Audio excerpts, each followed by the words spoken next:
만은 네. 저는 그 오늘 선대위에서 끝나고 나서 백브리핑 하는데 기자들이 그런 질문을 던졌어요. 이제 실제 이제 앞으로의 행보나 선대위가 주안점을 두는 부분에 대해서 뭐라고 설명을 했냐면은 우리 선대위가 유권자에게 또 국민들에게 우리가 뭘 하겠다라고 전달되는 것도 중요한데 당신들이 원하는 목소리를 듣는 것이 중요하다. 국민들께서 선대위에게 어떤 주문을 하는지 듣겠다라고 그랬거든요. 네.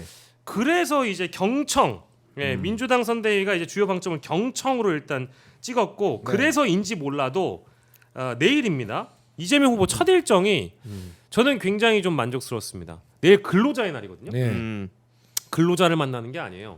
노동자를 만납니다. 네. 노동자인데 근로자로서 대우받지 못하는 분들, 네. 비정형 노동자라고 해서 음. 계약직, 뭐 일용직 이런 분들, 사각지대에 있는 분들을 실제 만나서 포장마차 저기 자리에서 만나신다는 얘기가 있더라고요. 이거는 저는 굉장히 좋은 행보라고 첫 번째 발걸음으로는 좋은 행보라고 봤거든요. 어떻게 네. 평가하시는지? 저 지금 한겨레에서 연작으로 기사가 나가고 있어요. 예. 외국인 노동자들의 죽음을 다루고 있는 기사거든요. 그것도 보신 적 있을 거예요. 굉장히 유명한. 네. 얼마 전에 최초 그러니까 가장 최근에 본 기사가 네. 네팔에서 일하러 온 청년이 돼지 키우는 곳에서 돼지 축사에서 고문에 가까운 어떤 그런 일을 하다가 예. 그리고 괴롭힘을 당하다가 스스로 목숨을 끊은 일이 있었어요. 세상에.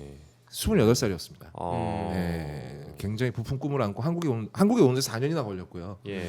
그리고 와서 일을 했는데 이제 악덕 사업주를 만나는 바람에 예. 굉장히 어떤 거기 노동청에 신고도 해봤으나 아무런 예. 효과가 없었다라고 해요. 예.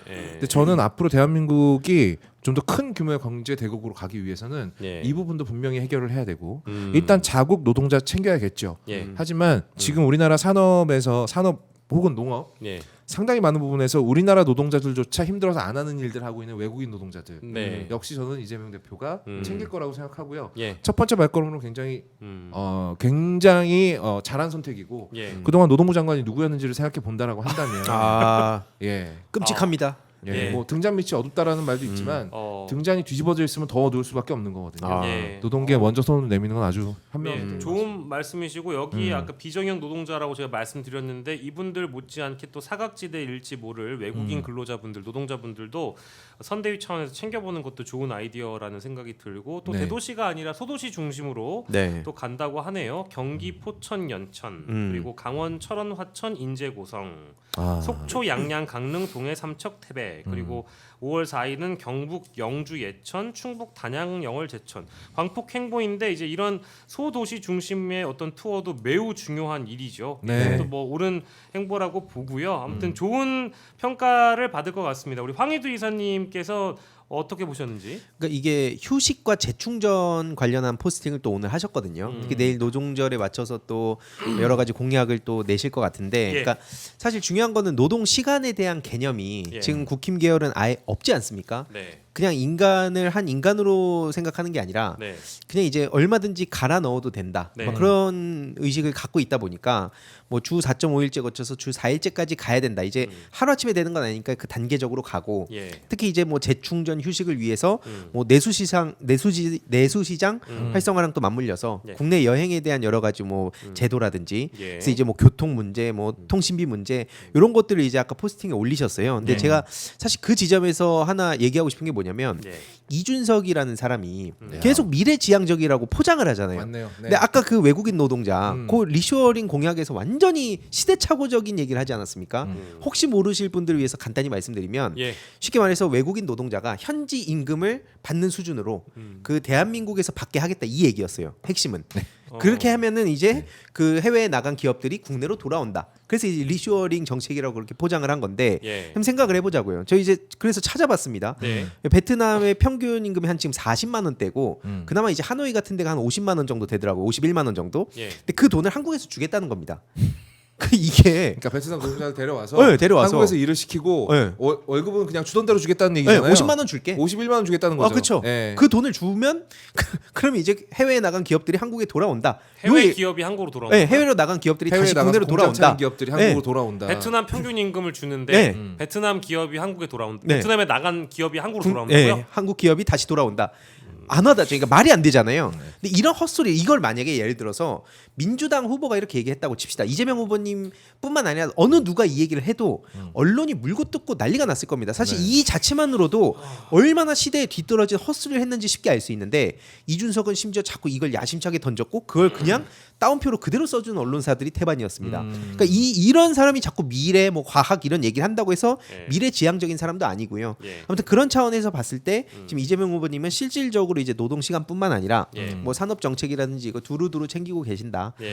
혹시 이제 이걸 모르고 넘어가는 분들이 뭐 이재명 후보는 불안정하다. 뭐 이런 식으로 자꾸 저쪽에서 가스라이팅 하는 거에 너무 그렇게 넘어가진 않았으면 좋겠다. 최소한 이준석 그 얘기를 하는 이준석과 주변인들이 어떤 공약들을 내걸고 있는지 사실 이거 말고도 많거든요. 많아요. 한도 끝도 없습니다. 이거. 네. 비교할 수 있는 사례를 말씀해 주시죠. 하나만 더 해도 아, 되겠다고요. 예, 그럼요. 이 최저임금. 최저임금. 최저임금을 이제 지역별로 네. 차등제를 두자. 죄송한데 제가 요즘에 이제 관심이 그쪽이 많이 떨어졌나 봐요. 아니, 두 번째 얘기는 지금 제가 놓쳤어요. 최저임금을 어떻게 건드렸죠? 최저임금을 한마디로 지금은 이제 국내 전체적으로 다 똑같이 하잖아요. 뭐 10,000원이면 다 10,000원이잖아요. 전국이. 하지만 이거는 이제 지역별로 차등을 둘 수 있게끔 하자는 거예요. 아, 잠시만요. 최저임금을 지역별로 다르게 하자고요. 그럼 이제 사실 어떻게 되겠습니까? 그러면 최저임금이란 말을 거기다 붙이면 안 돼요. 그렇죠. 사실 그것부터가 말이 안 되는 거죠. 최저임금이라는 게 아무리 일을 적게 시켜도 최소한 요거는 줘라. 그쵸. 라는 거잖아요. 네. 근데 그걸 지역 따라 다르게 하면 그게 무슨 소용이에요? 그게 왜 최저임금이에요? 그렇죠. 그리고 이게 예를 들어서 서울은 그러면 예를 들어서 10,000원을 준다. 근데 예를 들어서 어디 지역은 뭐 6,000원을 준다. 뭐 7,000원 준다. 그럼 누가 그 지역에 남아서 그 일을 아니 하겠습니까? 근데 그거를 아이디어 차원에서 던진 이유가 있을 거 아니에요. 아이디어가 아니라 공약입니다. 그게 심지어. 그럼 공약 그냥 지나간 말이야. 공약 차원에서 그걸 내건 이유가 있을 거 아닙니까? 그러면 이제 기업들이 예. 지역으로 온다. 잠깐. 에이. 아니 무슨 소리예요? 진짜 그랬어요. 진짜예요. 이게 공약으로 당당하게 걸었길래 제가 개혁신당 홈페이지 다 봅니다 요즘. 이준석 씨 페이스북을 원래 보다가 차단을 당해서 이제 개혁신당 그 랠리 포인트 홈페이지에 가서 그 다 보고 있어요. 아 그러면 지역별로 피셜. 최저임금을 두고 경쟁하라는 얘기예요? 그렇죠. 경쟁. 그렇죠. 그래서 최저임금을 더 많이 주는 곳에 아니 적게 주는 곳에 적게 주면 적게 기업들이- 주면 기업들이 글로 가서 예. 글로 가서 기업 유치가 된다. 그렇죠. 네. 뭐 법인세 얘기도 있는데 일단 그거 자체하고 이 최저임금만 놓고도 뭐 말이 되나 근데 이게 이게. 공약끼리도 충돌을 하는 게요. 아까 베트남에 있던 공장 데리고 온다 그랬죠. 근데 최저임금이 얼마길래 한 달에 51만 원 주겠다는 거예요. 최저임금 안 주겠다는 거예요? 거기 그래서 외국인 노동자들은 이제 또 별도로 빼겠다는 거예요. 아 이게 진짜 공약인 진짜예요. 거예요? 예. 근데 저는 이게 그래서 이런 말도 안 돼. 사실 이거 말고도 근데 너무 거기 얘기하면 아니요. 어쨌든 어쨌든 요거 정도만도 굉장히 제가 지금 되게 기괴하죠. 살짝 충격받았습니다. 그러니까 이게 저는 최저임금으로 기업끼리 경쟁해서 지역의 기업을 내려가게 만들자 이제 이런 차원의 공약이라는 거죠. 말씀은. 근데 이제 사실 수도권으로 모든 시민들이 다 모이게 하자는 거죠, 사실. 모든 노동자들이 이제 사실 서울로 모이게 해라. 그러니까 예를 요 들면 얘기 아니겠습니까? 가령 예를 들어 그냥 예를 든 겁니다. 대구가 유독 최저임금이 낮다라고 생각해 봐봐요. 예. 대구만 최저임금이 8,000원대야. 예. 그러면 기업들이 대구에 공장을 짓지 않겠냐 이런 논리예요. 그러면 그쵸. 다 대구에 가서 그 기업 활동하고 그러다 보면 그 지역 지역이 발전이 또 된다. 부강 일을 할 사람이 필요하잖아요. 근데 문제는 아무도 대구를 안 가겠죠. 최저임금 가장 낮은. 그치? 그래서 제일 중요한 건 본인이 최저임금을 받고 일해본 적이 없으니까 네. 그냥 그 맨날 공약도 얘기하잖아요. 머릿속으로 이거 시뮬레이션 돌려서 던지는 겁니다. 이거는 이제 그 선거법에 대한 경험이 많으신 분이기 때문에 네. 이거를 팩트 체크를 안 했을 리가 없어요. 당연하죠. 거짓말 같아서 여러 번 봤습니다. 그렇구나. 심지어 그래서 펜코 안에서도 네네. 우리 준석이 형이 맞는 말 많이 하는데 이건 아니다고요? 이건 좀 그래요? 이건 좀 야. 왜냐면 pen코 친구들 중에 최저임금 받고 일하는 친구들 많이 있거든요. 그렇죠. 그래서 거기 표를 받으려고 하면서 네. 실질적으로는 약간 그 재벌 기득권들을 옹호하는 논리를 펼치고 있는 거예요. 사실 근데 재벌들 별로 안 좋아할 논리예요. 이거는 일단 말이 돼야 뭐 좋아하든 싫어하든 알 거 아니에요. 아니 근데 이제 공약이라는 거는 네. 굉장히 먼 시점에 허경영이라는 사람이 10년 전에 공약했던 그 공약이 지금은 어떤 대선 주자들이 현실화시키기 위해서 실제 지금 시대는 이게 필요하다라고 내거는 공약도 있어요. 있죠. 애를 낳으면 돈을 뭐 현금 얼마를 준다, 네. 주택을 준다. 이게 실제 뭐 지역에서는 활성화되려고 하고 있는 정책이거든요. 네. 그래서 그건 뭐 15년 전, 10년 전의 얘기니까 지금 당장 그럴 수는 있지만 그래서 공약은 저는 이제 상상력이고 네. 던질 수 있다고 봐요. 던질 수 있죠. 근데 좀 어느 정도 해야 되는데. 그러니까 일단 성립은 해야 될 거 아니에요. 예, 그쵸. 그러네. 수학자가 내가 이거 새로 만든 새로운 공식이요라고 내밀려면 야. 증명은 돼야지 이게 그쵸. 공식으로서. 예. 어. 아직 공식 피셜로 나오진 않았지만 이제 아이디어 차원에서 그럼 던졌던 거 하나만 말씀드리면 예, 예. 이 앞에 건 공약이었고요. 예. 이거 그냥 아이디어로 던진 게 이제 그 주민센터. 아, 그 지하와 지하철 그 예. 역사에 넣고 예. 헬스장으로 채우자. 예, 예. 모든 게 이제 경쟁과 뭐 효율과 이런 얘기인데 사실 저는 그래서 네. 그 가끔씩 이제 그 펜코 준천지들이 여기저기 다니면서 네. 니네는 이준석한테 차마 깔 게 없으니까 맨날 뭐 조롱하고 뭐 마삼중이라 하고 막 이러지 않냐 하는데 정책으로 토론이라도 해봤으면 좋겠어요. 예. 아니 근데 차마 깔 게 없는데 왜 마삼중 얘기는 왜 나오죠? 그거 이미 깔 건데요, 그게? 그래서 이걸로 요즘은 네. 노무현 대통령 서사에 갖다 그 끼워서 팔고 있더라고요. 전 이게 말도 안 된다 생각을 해서 계속 얘기하는 겁니다. 혹시 이걸 보고 있다면 예. 페북 차단 풀어주든 예. 아니면 뭐 정책 토론이든 뭐든 전 다 좋습니다. 아니 당장 뭐 이제 그런 토론을 원하는 저기 허은하 후보도 계시니까 줄 서야 돼요. 예, 번호표 뽑아야 됩니다. 토론하실 분들이 네. 많이 있네요. 인정합니다. 네. 허나 뭐 예, 있습니다. 허은하 후보 또 토론하시고 예. 우리 황희도 이사님도 토론하시고 네. 또 토론을 원하는 신인규 신인규. 변호사도 또 토론하시길 바랍니다. 토론 한 번에 너무 많이 하려면 힘드니까 예. 네. 우리 지니어스 게임 룰로 하는 건 어떨까요? 지니어스 게임 룰은 제가 죄송한데 어떤 아, 룰이죠? 그냥 예. 그 여러 명 모여가지고 한 명씩 떨어뜨리는 게임이에요. 아 그래요? 네.